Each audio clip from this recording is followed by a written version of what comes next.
pleurer ne change rien, mais prier change tout.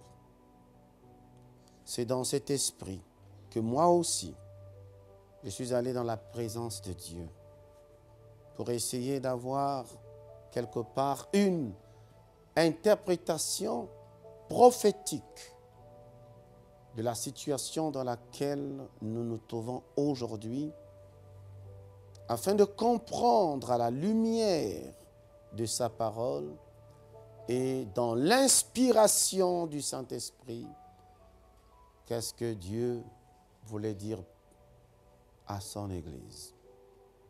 Je peux me tromper, mais le mot qui est revenu avec insistance dans mes temps forts d'adoration, mes temps forts de prière, plusieurs parmi vous savent que quelque part je suis un adorateur, que quelque part je suis un homme de prière. On peut douter de tout, quelquefois sur ma personne, mais il y a des choses qu'on ne remettra pas en question. C'est l'appel, la grâce et le témoignage à travers lequel Dieu a confirmé que je suis effectivement un instrument choisi par lui. Que ce soit dans les nations où le Seigneur m'a emmené afin de proclamer les oracles de son royaume, que ce soit dans ma nation aussi, plusieurs savent que je n'ai jamais eu la prétention de me lever et de dire « Ainsi dit l'Éternel ». Je tiens à rappeler que la crise que nous traversons aujourd'hui, sur le plan sanitaire, fut précédée il y a juste quelques années en arrière par une crise économique. Et à ce sujet, lorsque je me suis retiré dans la prière, le Seigneur me faisait comprendre que dis à mon peuple, au niveau des nations bien évidemment, mais tout particulièrement dans ta nation et le corps de Christ, qu'il était temps que l'Église en général et les chrétiens en particulier apprennent à vivre par la foi. Parce que plusieurs parmi nous, nous avions développé une mentalité qui n'avait plus pour fondement la parole de Dieu ou le Christ, mais une mentalité fondée simplement sur un certain nombre d'acquis. Notre profession, nos relations, nos comptes bancaires, et le Seigneur ayant permis cette crise économique, inviter ses enfants à s'appuyer sur lui. Selon Habakkuk au chapitre 2, verset 4, où il est écrit « Mon juste vivra par sa foi ». Et voilà maintenant qu'on se retrouve avec une deuxième crise qui est sur le plan sanitaire. Et là aussi, je me suis posé la question avec le Seigneur dans sa présence. Jérémie au chapitre 33 nous enseigne « Invoque-moi et je te répondrai. Je te ferai connaître des choses cachées, celles que tu ne connaissais pas. » C'est dans ma méditation, en rapport avec tout ce que nous traversons.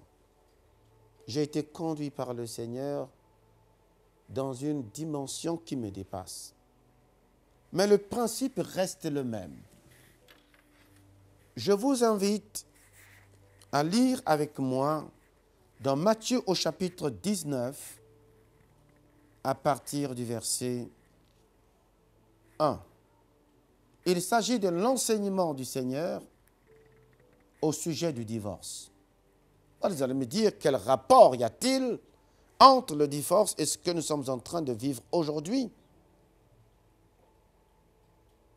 Effectivement, quand vous allez entendre la lecture de ce texte et le peu de révélations que Dieu m'a donné, vous comprendrez. Lorsque Jésus eut achevé ses discours, il quitta la Galilée et alla dans le territoire de la Judée, au-delà du Jourdain. Je suis dans Matthieu chapitre 19, à partir du verset 1. Une grande foule le suivit, Et là, il guérit les malades. Les pharisiens l'abordèrent et dirent, pour l'éprouver, est-il permis à un homme de repudier sa femme pour un motif quelconque? Il répondit, n'avez-vous pas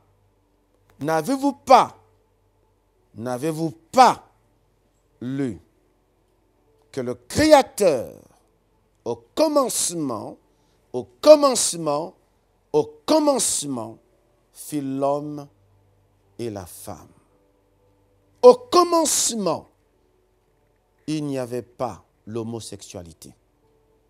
Au commencement, on ne trouvait pas de lesbiennes.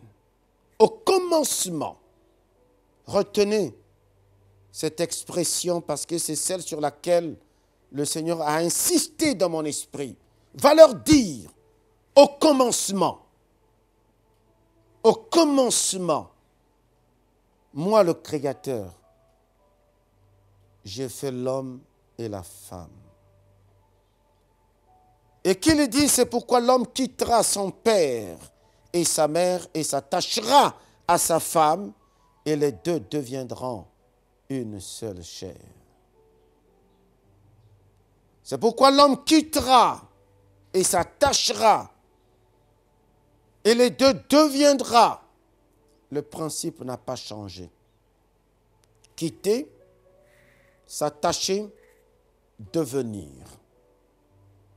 Lorsque le Seigneur nous appelle, nous quittons. Premièrement, deuxièmement, nous devenons. Et enfin, nous devenons une même personne. Nous quittons, nous nous attachons et nous devenons. Nous quittons, nous nous attachons et nous devenons.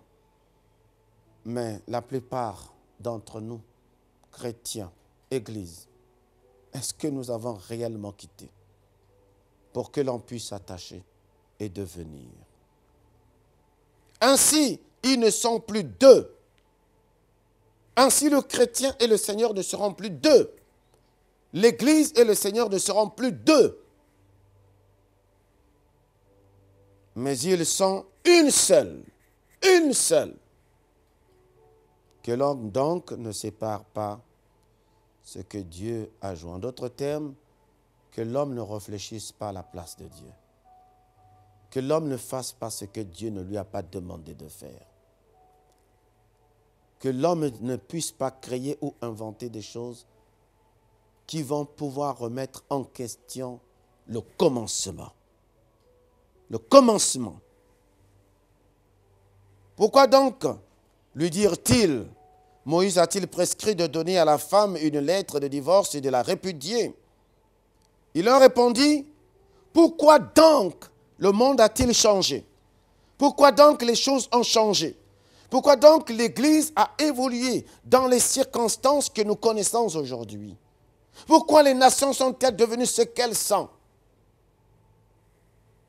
Pourtant, Moïse nous a prescrit, pourtant nous avons la philosophie, pourtant nous avons la science, pourtant nous avons l'évolution, le progrès. Pourquoi ces choses ont été prescrites alors? Il leur répondit, et je crois que c'est ce que le Seigneur répond aujourd'hui à la question de pourquoi. Pourquoi cette épidémie? Pourquoi cette situation? Pourquoi? C'est à cause de la dureté de votre cœur. La dureté des cœurs. L'Église aujourd'hui, frères et sœurs, est remplie des fidèles dont les cœurs sont devenus durs, insensibles à la voix de Dieu, inflexibles au mouvement de l'Esprit. Combien parmi nous expriment et témoignent la prophétie d'Ésaïe? Être ces roseaux qui ne sont pas cassés bien qu'étant brisés, mais qui s'inclinent selon le mouvement de l'Esprit, selon le mouvement du Saint-Esprit. C'est à cause de la dureté de votre cœur que Moïse vous a prescrit, vous a permis de repudier vos femmes. Au commencement, il n'en était pas ainsi. Le message que Dieu donne à son Église, au corps de Christ, aux serviteurs et servantes de Dieu, est celui de revenir au commencement.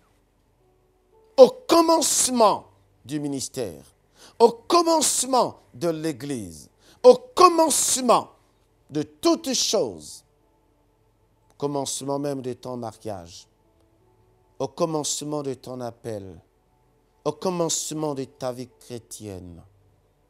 Quel a été le fondement? Quelle a été ta marche? Quelle vie? Quelle communion? Quelle alliance avais-tu avec le Seigneur? Dieu m'a dit, dis à mes enfants, dis à mon peuple, qu'ils reviennent au commencement. Le commencement, ce ne sont pas les systèmes. Le commencement, c'est lui. La Bible dit au commencement était la parole.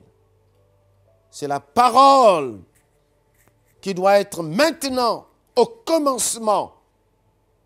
Pas la parole inspirée de façon charnelle, mais une parole authentique. La parole qui est le Christ, le fondement authentique et véritable sur lequel doit reposer la foi aussi authentique, notre foi à nous. Je ne suis certainement pas digne de vous transmettre ce message, mais je vous le donne tel que je l'ai reçu. Il m'a dit, va leur dire au commencement. Parce que je vais renouveler toutes choses à travers ce qui se passe de nouveaux jours. Je vais renouveler toutes choses. Je vais ramener les choses telles qu'elles étaient au commencement. Les ministères seront comme ils ont été au commencement. Les églises seront comme elles étaient au commencement. Les vies seront comme elles étaient au commencement. Merci frères et sœurs, vous qui avez accepté de tout cœur cette communication prophétique, ce message prophétique que j'ai reçu de la part du Seigneur. Si vous le retenez tel qu'il m'a été transmis par le Seigneur, j'ai foi que notre Dieu, qui n'est pas un homme pour mentir, ni le Fils de l'homme pour se repentir, ce qu'il dit, il le fait. Ce qu'il promet, il l'accomplit. J'ose espérer qu'il fera de grandes choses avec vous et qu'il accomplira ses promesses pour dans votre vie. Soyez bénis. Soyez bénis au nom de notre Seigneur Jésus. À lui toute la gloire au siècle des siècles. Amen.